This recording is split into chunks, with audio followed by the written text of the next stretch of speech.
ang mga kwento ng pag-ibig, kwento ng buhay at kwento ng pag-asa dito sa Barangay Love Stories. Love Stories.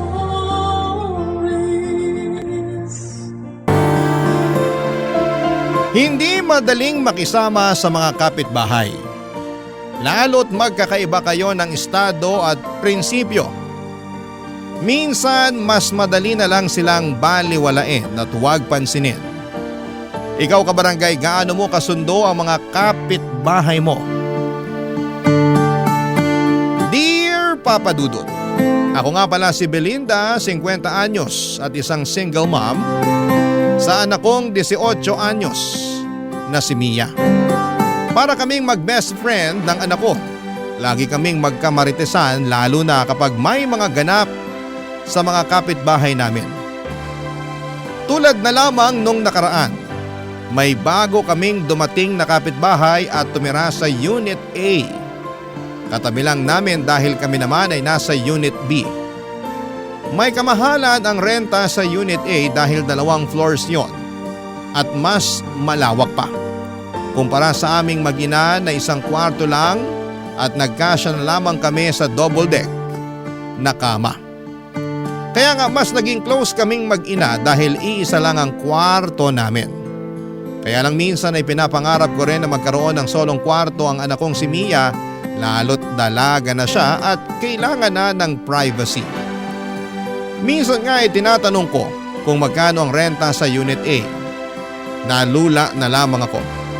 Hindi ko kaya ang presyo noon kaya sinabi kong magtiis na lamang muna kami ng anak ko dahil balang araw kapag nagkaroon na ng trabaho, ang anak ko ay magkakaroon na kami ng mas maayos na bahay.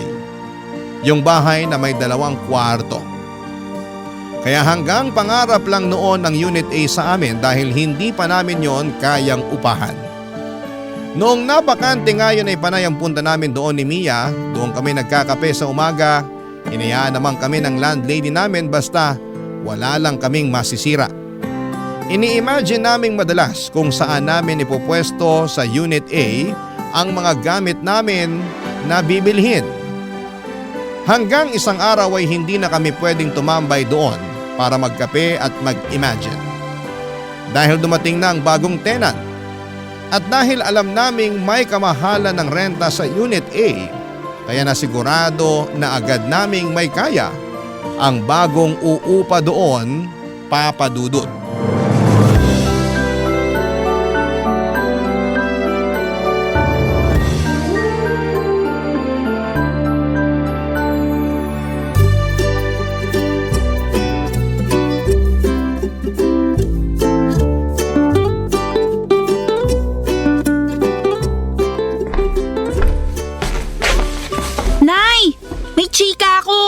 Kumapit ka na, Mams! Alam mo na ba kung sino yung bagong tenant sa Unit A?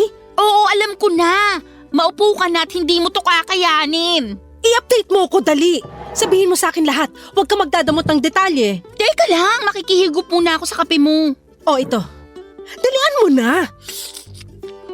Ang sama ng timpla mo sa kape, Nay. Apakapait. Nanlait pa. Nakikihigop na nga lang. Pero perfect yung mapait mong kape sa chika ko sa bagong kapitbahay natin. Magiging bitter ka talaga sa kanya. At bakit? Suspect. 25 anyos na dalaga, makinis, sexy, maganda, at mukhang mayaman. Vivian ang pangalan. Siya yung nasa Unit A? Puso mo, pakalmain mo. Narinig mo lang na 25 anyos na insecure ka na agad? Sinong kamukhang artista? May pagka-Bea Alonso ang ilong. Heart Evangelista ang kutis. Mata ni Carla Abellana at ngiti ni Marian Rivera. Fuck! Yan ang suspect natin. Ano pang nalaman mo sa kanya? Ang dami at ang mamahal na mga gamit niya, ha? Nakakatakot nga dikitan kasi baka pagbayarin ako pag nagasgasan. Mayabang naman yun. Uy, si nanay, nai-insecure na. Hindi ako nai-insecure, no? Tsaka hindi ako maiinggit. Hindi ka maiinggit kahit malaman mong meron siyang automatic washing machine na tatalunin lahat ng washing machine sa laundry shop dito sa barangay natin? Eme! Hindi ka maiinggit kapag nalaman mong 2 ang inverter na aircon niya? Branded na, mukhang bagong linis pa. Nakakatuyo ng balatang aircon. Dun pa rin ako sa classic na electric fan. Walang inggit kahit malaman mong mas matangkad pa sa'yo ang branded niyang refrigerator? Wala pa rin tatalo sa Frigidaire natin na kaya makabuo ng yelong tig-3 kahit kalahating araw pa lang. Pero Nay, namamaho na kaya yung ref natin? Nakakahiyang ipabukas sa bisita. Sino bang kakampi mo rito? Ako o yung ref ng Vivian na yon? Nagsasabi lang ako ng totoo sa ref natin. Kahit 3 sako ng uling ang ilagay mo, ang baho pa rin. Talagang babaho yung ref natin kasi panayang siksik mo ng mga ulam na pasirana. Sino bang kalaban mo rito? Ako o yung ref natin? Ewan ko sa'yo. Kunin mo na nga yung pang-BP ko at mukhang tataas na naman tong dugo ko. Sulitin na natin ang pagtaas ng dugo mo, Nay. Alam mo ba na si Vivian ex ng anak ng kapitan dati? O ano naman? Ako nga nung kadalagahan ko niligawan ako ng pinakamasipag magpuyat na tanod. Yun ang gusto ko sa'yo, Nay eh. Competitive ka. Teka't kukunin ko na yung pang-BP mo para makita na natin kung gaano ka ka-high blood dahil sa pagiging insecure mo. Hindi ako insecure. Naku, pag ikaw humaba ang ilong, gagawin talaga kitang sabitan ng kaldero natin. Aba talaga? Heto na po, kukunin ko na yung pang-BP niya. Nang umalis si Mia para kunin ang pang-BP ko ay napag-isip ako. Bigla ko naalala ang nakaraang ko. Noong bata pa lamang ako ay hindi ko na naranasan na magkaroon ng magandang gamit at lagi naming pinagtsatsaga ang pamilya ang mga napaglumaang gamit ng mga kamag-anak namin na medyo nakakaangat sa amin. Kaya nga papadudot nagsumikap ako sa pag-aaral para masigurado na makapagtapos ako at makakuha ako ng trabahong may magandang pasahod. Pero parang hindi roon gustong idirekta ng Diyos ang plano sa akin na umasenso. Hindi ako nakapagtapos ng pag-aaral dahil sa maraming kadahilanan at syempre pinakamalaking dahilan na roon ay ang pagiging kapos namin. Ang masakit pa, nabuntis din ako habang nasa kalagitnaan ako ng pagkamit sa mga pangarap ko. Pinakamasakit doon ay hindi ako pinanindigan ng nakabuntis sa akin, ang tatay ni Mia. Hindi na ako nakipagrelasyon muli sa takot na mabuntis akong muli at iwan. Ayaw ko na magdala ng panibagong bata sa mundong ito tapos hindi ko rin naman pala mabibigyan ng magandang buhay. Minsan ay nahihiya na ako sa anak kong si Mia dahil hindi ko magawang ibigay sa kanya ang buhay na dapat para sa kanya. Yung buhay na tulad ng mga iniidolo niyang mararangya ang buhay. Pero mabait at maunawain ang anak ko, Papa Dudut. Ni minsan ay hindi niya ako sinisi sa nangyari sa kapalaran namin. Sabi naman niya kahit papaano ay nakakaraos kami at iyon lang ang mahalaga. Nasa ganong pag-iisip ako nang bigla akong makarinig ng katok sa pinto namin. Agad ko yung binuksan at bumungad sa akin ang bagong tenant ng Unit A, si Vivian. Totoo ngang bata pa siya, maganda at sexy. Kahit sinong anak ng kapitan ng barangay ay papatulan siya, Papa Dudut.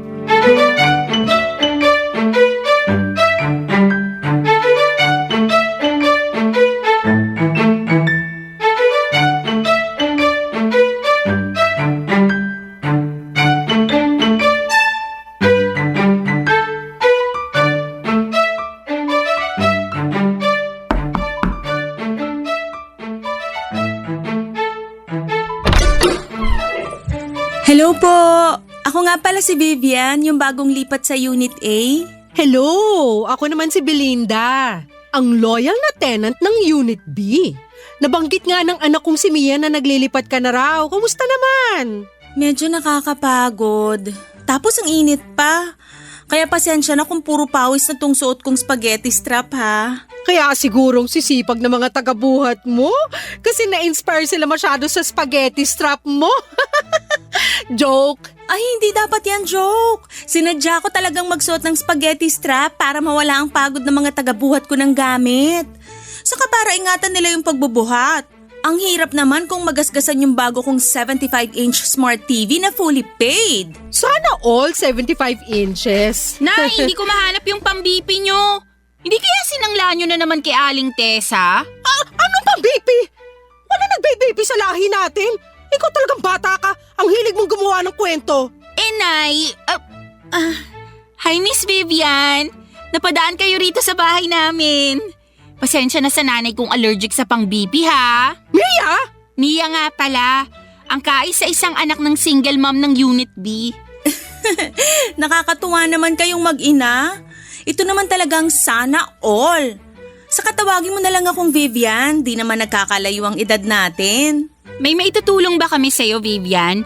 Kasi parang mukhang wala na eh. Halos trinabaho na lahat ng mga taga-buhat mo. Nakakaloka nga eh. Kahit yung mga kapitbahay nating lalaki, tumulong na rin. Ayaw pa magpabayad. Ang babait naman pala ng mga lalaki dito sa atin. Mabait talaga sila kapag naka-spaghetti strap ang babae. At nakamaiksing maong shorts. Baka kahit renta mo, libre na kapag nakita ka ng asawa ng landlady natin. Joke! Mapagbiro talaga kayong mag-ina, no? Nakakatuwa naman.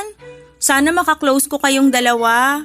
Pwede naman, basta makikiref ako sa'yo ng ulam ha. Ay, wala ba kayong ref? Meron, kaya lang may amoy eh. Meron kaming ref, kaya lang tong anak ko eh. Kulang na lang pati sapatos niya ipasok sa ref. Gusto lahat malamig.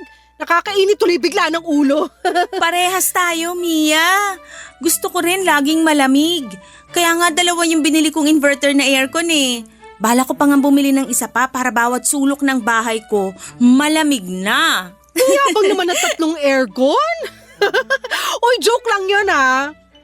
Okay lang. Hindi naman ako pikon.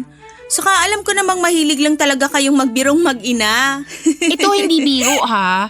Baka pwedeng makinood sa TV mo. Mia! Walang problema. Andyan lang naman ako sa bahay. Madalas kasi naka-work from home ako. Anytime na gusto mong makinood, kato ka lang, okay? May kasama pang popcorn at soft drinks pag makikinood ka. Uy, narinig mo yun, Nay? May popcorn at soft drinks. Talo ang tubig at tinapa natin na pinapapak natin kapag nanonood tayo ng balita. Mas malasa naman ang tinapa kaysa sa popcorn. At mas healthy ang tubig kaysa sa soft drinks. Naku, pasensya na ha. Hindi ko kayo mo-offera ng tinapa kasi allergic ako dun. Lalo na sa tuyo. Pero marami akong imported na meatloaf at corned beef. Pwede na siguro yung papakin kapag nanonood kayo ng balita. Bibigyan ko kayo. Di ko rin kasi nagagalaw masyado kasi lagi lang akong umu-order ng food ko. Wala akong time magluto eh. Tatanggapin namin ang ayudang yan, Vivian.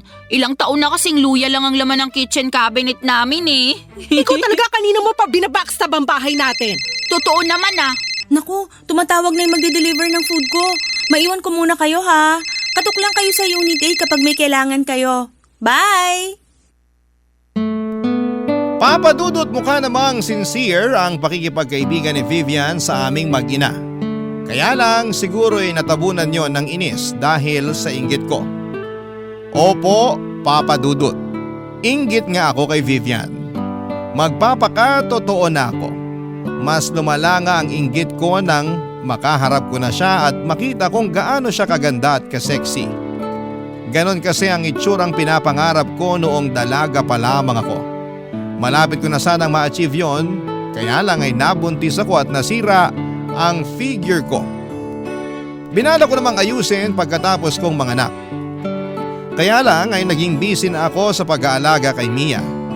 Dagdag pa na kinailangan kong maghanap kaagad ng trabaho para may pangtustos ako sa pangangailangan namin. Wala naman kasi akong ibang maaasahan noon kundi ang sarili ko. Mas nahirapan pa ako sa pagtatrabaho lalo't wala ring ibang mag-aalaga kay Mia. Naalala ko pa yung unang trabaho na pinasukan ko, Papa Dudut.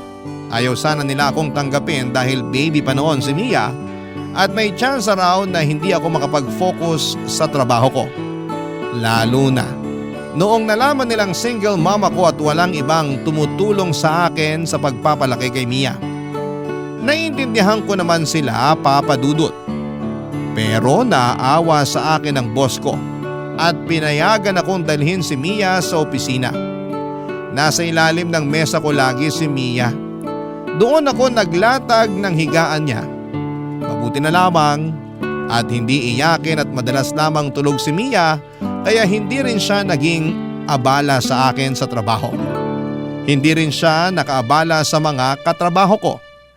Ginawa ko yon ng ilang taon. At nung nakahanap na ako ng panibagong trabaho, na makapagbibigay ng mas malaking sahod ay buong puso akong nagpasalamat sa boss ko. Pinayagan naman niya akong umalis at binigay pa sa akin ang blessing niya. Doon ko rin nalaman na noong nagsisimula siyang magtrabaho ay kagaya ko rin siya. Isa rin siyang single mom at walang ibang tumutulong sa kanya kundi ang sarili niya, Papa Dudut. Barangay Love Stories. Barangay Love Stories. Naalala ko lang noong unang lipat namin sa Unit B, Papa Dudut. Mura pa lang noon ang upa. Medyo malaki na noon si Mia at kinakailangan naming makahanap kaagad ng malilipatan dahil pinaalis na kami sa luma kong inuupahan. Hindi na raw kasi yon ipapaupa dahil titira na roon ang anak ng landlord ko.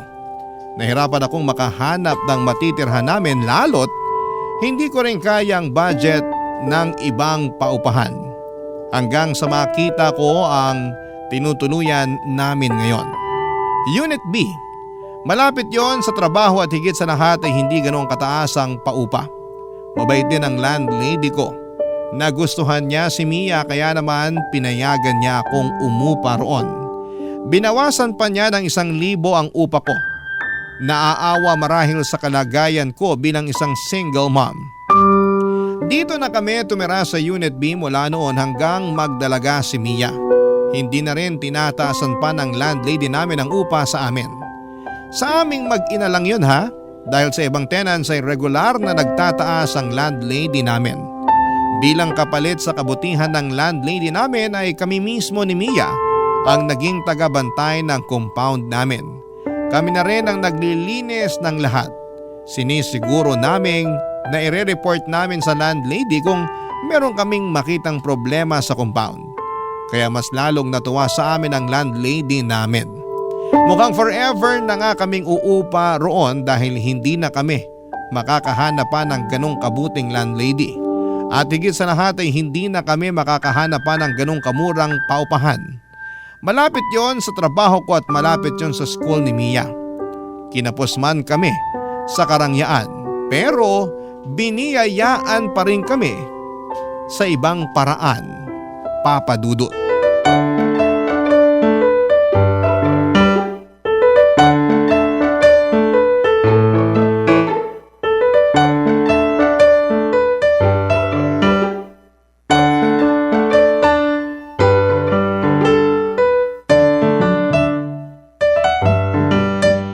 Nay, alam mo na ba?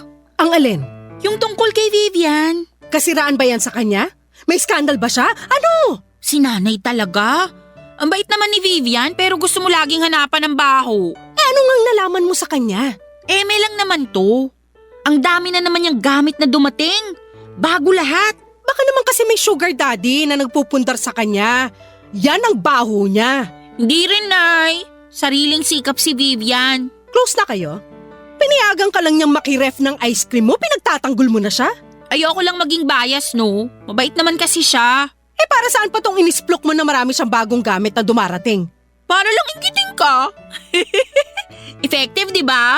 Sarili mong nanay, sinisira mong araw. Sinasabi ko lang kasi pwede tayong makisuyo sa mga gamit niya. Di ba nga pinapayagan na niya ako makiref? Tapos okay lang sa kanya kung makikinood ako sa TV niya? Ikaw naman hindi porket pumapayag siya sige lang na sige. Mahiya ka rin naman. Siya kaya itong nag-offer. Saka gusto niya nga na nandun ako lagi para may kasama siya eh. Ang lungkot daw na mag-isa lang siya ron, lalo't bagong lipat lang. Namamahay pa. Eh bakit hindi siya dalawin ng sugar daddy niya? Wala nga siyang sugar daddy. Gusto kong paniwalaan na meron siyang sugar daddy. Ibigay mo na to sa akin. Iba ka talaga kapag nilalamon ng inggit, no? Busog na nga ang inggit sa akin eh. Kaya mas magandang wag ka nalang pumasok sa bahay niya. Kasi baka ma-stroke ka dahil sa inggit. Gaano kaganda ang bahay niya? Maganda. Parang mga bahay sa ibang bansa. Ang mamahal talaga ng mga gamit niya. Parang hindi nga bagay dito sa barangay natin eh. Ewan ko ba kay Vivian kung bakit dito pa niya naisipang lumipat? Pwede naman siya sa mga syala na kondo. Kasi kabit siya ng kapitan natin. Kanina sugar daddy tapos ngayon may kabit na siyang kapitan. Grabing imagination mo, Nay. Pumapalo talaga kapag naiinggit ka eh. Sa ganitong paraan lang naman gumagana ang loob ko eh. Hindi ko naiisip na miserable itong buhay natin kumpara sa kanya. Bakit mo naman kasi iniisip na miserable ang buhay natin? Okay naman tayo ah. Kung okay tayo, bakit mo laging nilalait na mabaho ang ref natin? Bakit kailangan mo sabihin na laging walang laman yung kitchen cabinet natin? Oy, wala akong sinabing walang laman yung kitchen cabinet natin. Sabi ko nga may luya ron eh. Ikaw talaga mapagawa ka ng kwento. Ganon din yun. Nilait mo pa rin ang pasimple. Nay, hindi ka dapat makaramdam ng inggit kay Vivian. Saka dapat hindi mo dinadown ng buhay natin. Sa'yo talaga nang galing yan? Matapos mong sabihin na ang baho ng ref natin? Kahit mabaho ang ref natin at luya lang ang laman ng kitchen cabinet natin, happy naman ako sa buhay natin. Hindi ka ba talaga happy, Nay? Happy naman sana. Kaso, biglang dumating si Vivian. Ang hirap na tuloy maging happy, lalo kapag nakikita mo sa kanya yung mga bagay na wala sa atin. For sure, meron ding wala sa kanya na meron tayo.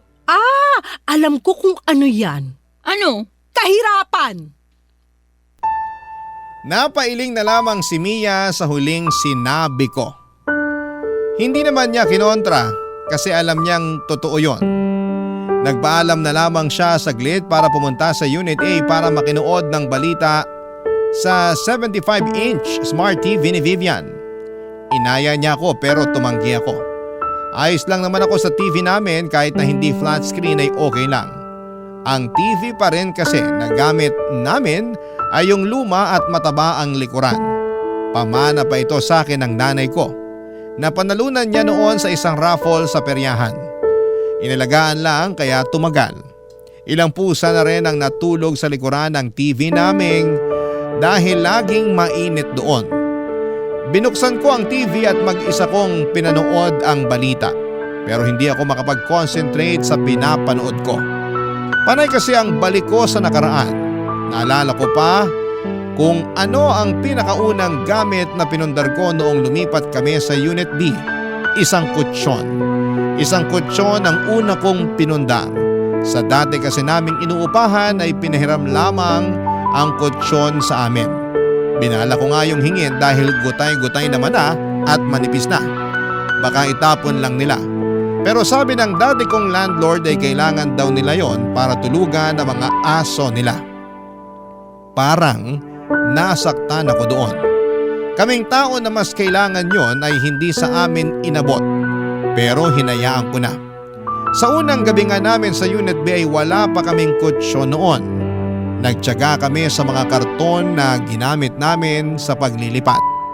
Pinatungan na lang namin ang mga tuwalya para hindi masyadong masakit sa likuran. Ilang araw pa ang lumipas bago ako nakabili ng kutsyon.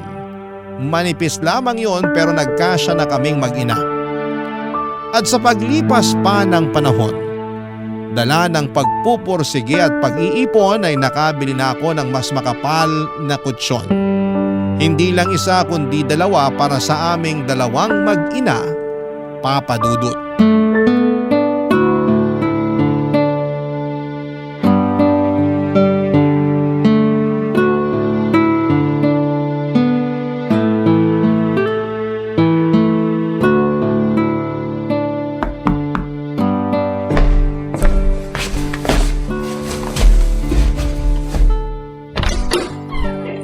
Hello, Ate Belinda! Vivian! Huwag mo na akong tawaging ate. Hindi naman nagkakala yung edad natin. Ganun ba? 25 years old ako eh. Eh ikaw? 50. Ay, hinahanap mo ba si Mia? Wala kasi siya rito. Andun sa bahay ng kaklase niya. May tinatapos para sa school nila. Ay, hindi naman. May kailangan lang sana ako sa'yo. Sa akin? May kailangan ka? Anong meron ako na wala ka? Teka, bago mo sagutin yan, pumasok ka muna. Baka mahamugang ka dyan sa labas. Naka-spaghetti strap ka pa naman. Nagpalinis kasi ko ng aircon kanina. Kaya ka naka-spaghetti strap. Para linisang maigi yung aircon mo. At bigyan ng discount. Iba talaga ang hiwaga ng spaghetti strap, no? Parang Lucky Charm siya. Ano ba yung kailangan mo pala? Makikihiram lang sana ako ng electric fan kung meron kayo. Mayroon ako. 3 pa. Yung isa sira. Ayun, Baka naman pwedeng pahiram. Yung sira ba? Yung gumagana sana. Pwede ba? Mukhang hindi mo na-afford magbayad ng kuryente dahil sa 3 aircon mo ah. Hindi naman. Kahit gawin ko pang 4 yung aircon ko, makakabayad pa rin naman ako. Bakit ka nangihiram ng electric fan? Nakakadry pala ng skin yung lagi kang nakababad sa aircon. Napansin ko lang ngayon. Mukha kang dry. Grabe ka naman. Parehas lang naman tayong dry. Joke. Yan marunong na rin ako sumabay sa mga biro mo. Pero dry nga rin naman ako. Hindi ko naman kinakahiya yun. Tamad kasi akong uminom ng tubig tapos matipid pa ako sa lotion. Hayaan mo. Kapag pinahiram mo ako ng electric fan ngayon, bibigyan kita ng lotion. Deal? Duda ako kung bakit ka humihiram ng electric fan eh. Ha? Anong nakakaduda dun? Mataas na kasi talagang singil ng kuryente ngayon. Napanood ko sa balita. Ayaw mo lang aminin na namamahalan ka na sa kuryente mo, kaya hindi ka na muna gagamit ng aircon. Sabi ko nga sa'yo, kahit 4 pa na aircon ang nakabukas sa bahay ko, kaya kong bayaran yan. Kahit nakabukas pa yung pinto ko magdamag, kaya ko pa rin bayaran kung magkano man ang makukonsumo ko ron. Kaduda-duda lang kasi na biglang electric fan na yung gagamitin mo. May masama ba sa electric fan? Para sa amin mga nagtitipid lang kasi yun. Baka nga nagtitipid ka na rin ngayon. Pwedeng umamin. Ikaw talaga? Alam ko nanunukso ka lang kaya hindi ako mapipikon sa mga pang-iintriga mo sa akin. Pero kailangan ko lang talaga mag-electric fan kasi nagdadry na yung skin ko dahil babad ako sa aircon buong araw. Alam ko na. Hindi mo na-afford bumili ng electric fan kasi naubos na yung pera mo. Kasi finally paid mo yung 75-inch smart TV mo. Hindi kita masisisi kung magpapakumbaba ka na ngayon. Ganun talaga. Matuto tayo sa pagkakamali natin. Next time kasi, huwag masyadong lustay para may mahuhugot ka pa kapag kailangan bumili ng electric fan. Bakit ba masyado kang masaya na malaman na wala akong pera? So wala na nga. Kasi di mo na-afford bumili ng electric fan. Umorder na ako ng industrial electric fan, yung pinakamahal. Hindi pa siya makakarating ngayon kasi within 3 to 5 days ang delivery mula sa mamahaling shop na inorderan ko. Branded yung electric fan na binili ko, yung gamit mismo ng mga sikat na vlogger at artista. Hayaan mo pag dumating na, ipapahiram ko sa'yo para ma-experience mo naman kung paano makatikim ng pangmayaman. Che, sa'yo na yung electric fan mo. For sure, hirap nang umikot yan dahil napupuno na ng alikabok at kinakalawang na yung loob. Che uli! Hindi ako nakasagot sa sinabi ni Vivian Papadudut. Gusto ko siyang labanan sa pagtataray niya pero naisip kong ako naman pala yung unang nang atake sa kanya. Ewan ko ba kung bakit ko ginawa yon, siguro'y naipon na lamang din talaga yung inggit ko sa katawan ko. Masisisi niyo ba ako? May pagkamayabang din naman kasi si Vivian. Kung paano niya ibida sa akin yung mga gamit niya, akala ba niya ay hindi ko ramdam? O baka naman masyado lang akong sensitive at wala naman siyang balak ipamukha sa akin yon. Pero dahil nababalot ako ng halo-halong emosyon kaya hindi na ako nakapag-isip pa ng maayos. Para sa akin noon, kontrabida talaga si Vivian. Kaya naman naisipan kong labanan siya sa mga pinagyayabang niya. Nang makauwi si Mia, nalaman kong hinarang pala siya ni Vivian sa gate at kinuwento ang ginawa ko. Hindi ako kinampihan ni Mia kaya mas lalo akong nainis kay Vivian. Immature daw ako, sabi ni Vivian. 50 na raw ako pero kung umasta ako ay para akong grade school. Doon ako mas lalong nag-init. Napacheck tuloy ako sa BP ko. Tama nga ang hinala ko, tumaas na naman ang BP ko. Wala akong ibang sinisisi noon kundi si Vivian at nararamdaman kong inggit sa kanya. Makakabawi rin ako sa kanya, yun ang sinumpa ko habang nililinisan ang mga namuong alikabok sa electric fan namin, Papadudut. Barangay Love Stories. Barangay Love Stories. Matagal kong pinag-isipan ang gagawin kong paghihigante kay Vivian Papadudut. Mga 1 week din yon. Naisip kong bumili ng bagong TV, iyon ang simula ng paghihiganti ko kay Vivian. Inabangan ko ang sale online at nag-apply din ako ng loan sa online shop na yon. Nasilaw ako sa offer lalo't alam kong pwede ko yung bayaran ng paunti-unti. Itinago ko na ang matabang likuran na TV namin, Papa Dudut, at nagulat na lamang si Mia nang dumating ang bagong flat screen TV. Hindi ko muna yon ginamit para makaiwas na magasgasan at mag-overheat. Kung nag-overheat man ang mga flat screen TV, wala rin naman kasi akong alam. Ang alam ko lang, pwede ko yung ipamukha kay Vivian oras na dumaan siya sa bahay. O di naman kaya ay lalakasan ko ang volume ng TV para marinig niyang meron na kaming bagong TV. Gusto na ngang gamitin ni Mia ang TV para makapanood na siya ng balita. Kaya lang ay sinabi ko na pasimplihan niya muna si Vivian na dumaan sa bahay. Nagtataka may sumunod pa rin si Mia dahil sa kagustuhan nitong makapanood na sa bagong TV namin. Maya-maya pa'y bumalik na si Mia pero hindi naman niya kasama si Vivian. Sinabi lang niya na busy daw si Vivian.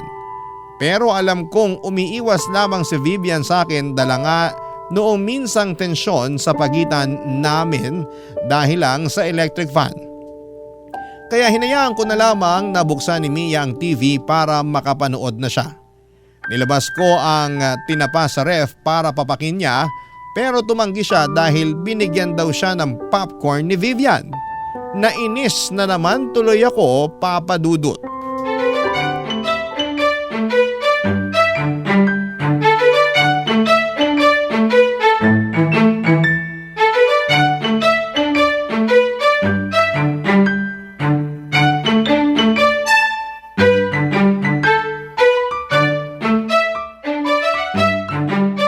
Ayos tong TV natin, Nay ah. Siyempre naman, hindi tayo papatalo sa iba dyan. Kay Vivian na naman ba? Meron pa bang iba? Alam mo, Nay, pabayaan mo na siya. Enjoyin na lang natin tong bagong TV natin. Uy, ang saya ko. Hindi ko na kailangan pukpukin yung likuran ng TV para lang gumana kapag nagbo-blur yung pinapanood ko. Yan ang regalo ko sa'yo sa kasal mo ha. Ipapamana ko sa'yo yung TV na yan. Ha? Ito ang ireregalo mo sa akin pag kinasal na ako? Baka basag na yung screen nito kapag nakahanap na ako ng lalaking papakasalan ako. Grabe naman yung regalo mo, recycled. Wala akong pakialam. Ipapamana ko pa rin tong TV sa'yo kaya alagaan mong mabuti. Tulad ng pag-aalaga ko roon sa matabang TV natin dati. Hayaan nyo, Nay. Aalagaan ko tong TV natin. Sisiguraduhin ko na makakakain siya ng 3 beses sa isang araw. Bibilang ko rin siya ng vitamins, lalo kapag napupuyat siya sa gabi. Okay na po ba? Puro kakalukuhan. Lakasan mo nga ang volume ng bagong TV natin. Malakas naman ang volume ah. Hindi nyo pa rin ba marinig? May pangbili ng bagong TV pero cotton buds wala. Naririnig ko kaya lang gusto kong marinig din sa Unit A. Naku, kay Vivian na naman. Siya bang inspirasyon mo kaya ka bumili ng bagong TV? Malamang! Ano nga namang ikaw? Ayan na ata si Vivian. Lakasan mo yung volume. Tsaka humanap ka ng mapapanood ng matingkad ang kulay. Eh, wala naman tayong cable na. Iisa lang ang channel natin. Wala akong pakialam. Gumawa ka ng paraan. Lagyan mo ng filter yung palabas. Ay, teka. Bubuksan ko lang yung pinto. Hi, Belinda! Hi, Vivian! Dinig ko ang lakas ng TV niyo sa unit ko ah. Ah, ganun ba? Sobra naman pala ang lakas ng sounds ng nabili kong TV. High quality talaga. Umaabot talaga sa'yo yung tunog. Oo, naka-apekto siguro na nakabukas lahat ng bintana niyo kaya dinig sa akin. Pwedeng makita? Pasok ka. Pwede ka rin makinood kahit anong gusto mo. Nay, isa lang ang channel natin. Lagyan mo ng filter. Wow, ang cute ng TV niyo ah. Anong cute? Ang cute para sa maliliit lang. Ang laki kaya ng TV namin. Oh, sorry. Nasanay lang kasi ako sa laki ng TV ko. Ilang inches ba to? Ano siguro? 40 to 55 inches. Asian size, ganon. Hindi mo man lang chinek yung size bago ka bumili? Nagmamadali na kasi ako sa pag-shopping. Kung ano na lang yung madampot kong TV, yun na lang ang binili ko. Next month, bibili na lang ulit ako ng bago. Balitaan kita. Maganda yan. Nakakatuwa naman. Kasi tong si Mia laging nagrereklamo dun sa matabang likuran na TV nyo eh. At least ngayon may flat screen na kayo. Ewan ko ba kay nanay kung bakit ngayon niya lang naisipang i-retire yung senior citizen namin na TV. Sentimental kasi ako sa gamit. Pamana pa kasi yun ng nanay ko. Naiintindihan kita. Naabutan ko rin naman yung ganong TV pero binigay na lang namin sa kapitbahay namin nung may nagregalo na sa amin ng bago. Hanggang ngayon gamit pa rin nila yung TV na binigay namin eh. Ay, gumagana pa? Tsaka nagkakausap pa rin kayo ng dating kapitbahay nyo? Oo, close pa rin kami kahit nagdalaga na ako at umalis doon. Papadaanin ko nga siya rito next week. Ibibigay ko na kasi sa kanya yung ref ko. Bibili na lang ako ng bago, pamana ko na yun sa kanya. Total, 2 years ko na rin namang gamit yung ref ko na yun. Uy, Vivian, baka naman may ipamana ka rin sa amin.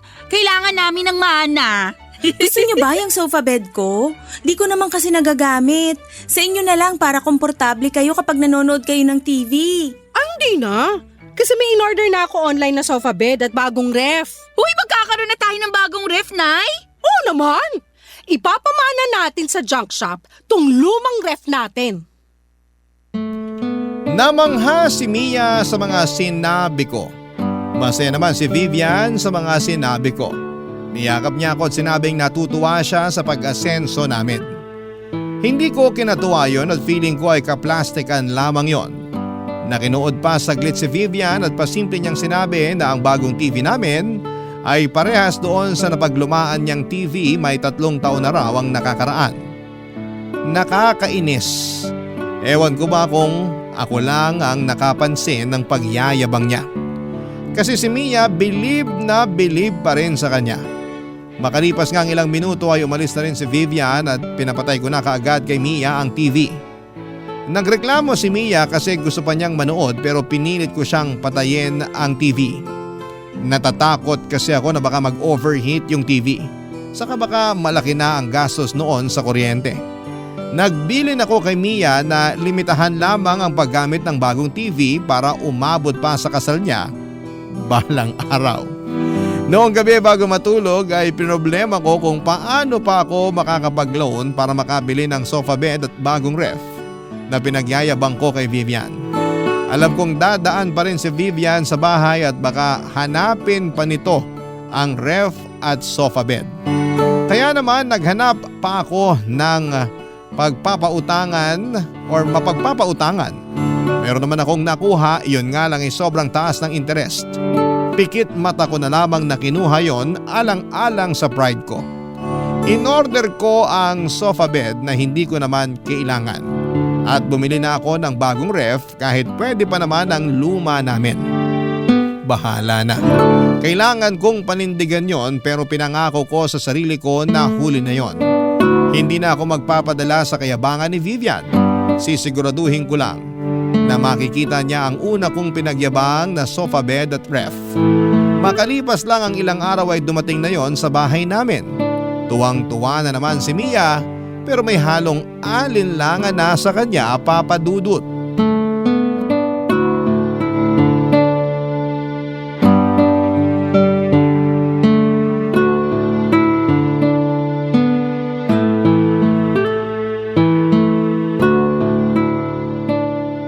Sinasabi niyong sofa bed kay Vivian? Ang ganda, di ba? Parang ang tigas. Nanlait pa. Baka naman delikado to sa spinal cord, Nay, ha? Magpasalamat ka na lang na meron na tayong sofa bed. Bakit kasi bumili ka pa parang hindi naman natin kailangan? Para ma-enjoy mo kapag manonood ka sa flat screen TV natin na hindi pa fully paid. Parang di nakaka-enjoy kasi nga matigas. Baka sumakit lang ang katawan ko. Para akong nakahiga sa isang sakong bigas eh. Eh di wag mong higaan. Ako na lang. O kaya kapag may bisita tayo makikitulog sa atin. Talaga? Tatanggap na tayo ngayon ng bisita? Di ba nga ayaw mong magpatuloy ng bisita kasi dagdag pa ka mo sa papakainin? Magpasalamat ka na lang at nakabili ako ng mga bagong gamit natin. Nagpapasalamat naman ako, kaya lang hindi ba parang sobra na tunay? Kasi hindi naman natin talaga kailangan itong sofa bed. Ay yung ref, hindi ba? Panay ang reklamo mo na mabaho na yung ref natin. Oo, mabaho nga pero may sentimental value sa akin yun eh. Yun na kaya yung ref na nakalakihan ko Andun pa nga lahat ng sticker na dinikit ko eh. Mas maganda yung bago natin. Pag pwede na siya isaksak bukas, makikita mo. Kasing lamig ng yelo sa US ang may experience mo. Speaking of yelo, bibili muna ako sa labas. Hindi pala tayo nakagawa kagabi. May binili pa naman akong soft drinks. Sayang kung walang yelo. Bumili ka na rin ng popcorn para malantakan natin mamaya habang nanonood. Wow! Asensado na. Hindi na tinapa ang pinapapak. Alis na ako. Ay! Vivian! Hello! Nagulat naman ako sa'yo. Kakatok pa lang sana ako pero nabuksan mo na agad yung pinto. Andyan ba nanay mo? Oo! Nay! Andito si Vivian! Labas lang ako ha. Bibili ako ng yelo at popcorn. Hi, Belinda! Hi! Andito ka? Gusto mo makita yung sofa bed at bagong ref namin, no? Nakita ko na kanina nung dineliver dito. Congrats ha! Hindi na magrereklamo si Mia sa amoy ng lumang ref nyo. Mareklamo lang talaga ang anak kong yan. Naalala ko nga sa kanya yung sarili ko nung bata pa lang ako Naalala? Hindi ko pa yata nakwento sa'yo kung bakit malapit ang loob ko sa inyong mag-ina. Kasi nung bata ako, katulad ko rin si Mia. Marami rin akong gustong bagong gamit tulad ng nakikita ko sa mga kakilala namin. Pero hindi namin afford. Single mom kasi nanay ko. Parang ako. Oo. Kaya nga magaan din agad ang loob ko sa inyo. Kahit minsan tinatarayan mo ko. Mag-isa niya akong tinaguyod. Tinipid niya rin ako para makapag-aral ako at makapagtapos. Kaya nga naaawa ako sa kanya. Yun, habang nag-aaral ako, marami akong ginawang sideline. Nagturo ako ng mga Chinese at Korean online, tapos marami pa akong pinasok na trabaho. Para ako na lang yung bumili ng mga kailangan namin sa bahay. Nagawa ko naman. Lalo na nung nakapagtapos na ako ng pag-aaral, tapos nakakuha na ako ng magandang trabaho. Nasaan ang nanay mo? Ay, wala na Masaya na sa kabilang buhay. Sorry, hindi ko alam. Kaya siguro ako ganito ngayon. Bili lang ako ng bili ng mga gamit na pangarap namin dati ng nanay ko. Baka sakaling makabawi man lang ako sa kanya kapag nakita niyang asensado na yung anak niya. Kaya, pasensya na kung madalas nagtutunog mayabang na ako sa mga pinamili kong gamit. Oo nga Nayayabangan nga ako sa'yo nung una. Pero hayaan mo na yon. Naiintindihan ko na ngayon. Hindi ko naman gustong ipagyabang.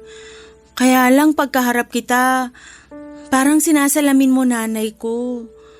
Kaya gusto kong sabihin sa'yo lahat ng nabili kong mga gamit kasi sa puso ko, parang gusto kong matuwa ka. Kasi parang sa ganung paraan, feeling ko, natutuwa na rin si Mama.